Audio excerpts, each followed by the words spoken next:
Good morning mga kap. I-flex lang natin yung bagong helmet na Spider brand. Binili ng commander natin para sa sarili niya. Ay! Dalawa na yung lens niya. Dual visor na siya. May clear lens siya. Ito. May dark lens din siya. Tapos may ano siya dito. May button.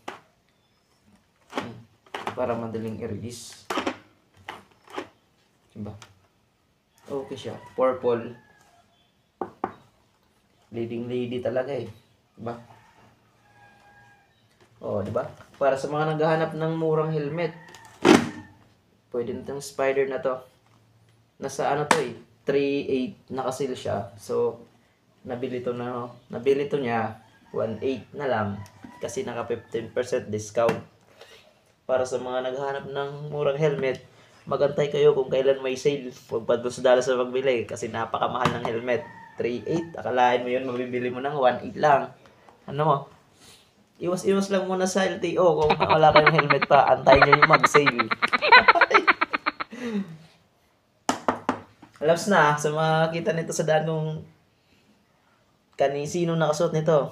Alam na, commander natin yun. Yan mga kap. 7 ito. 7 Blitz. Ibang ko anong ibig sabihin yan. Hindi naman tayo sponsor eh. Hindi natin tayo inimal na discuss. Maganda siya. Malambot natin yung loob niya. Ito. Ganda na. Easy lock. Diba? Easy release lock. Diba? Ayos na to. Quality, mga 90%. Ayos na siya. Hindi siya pricey. Okay na. Yun lang mga kap. Ingat lagi. Ride safe.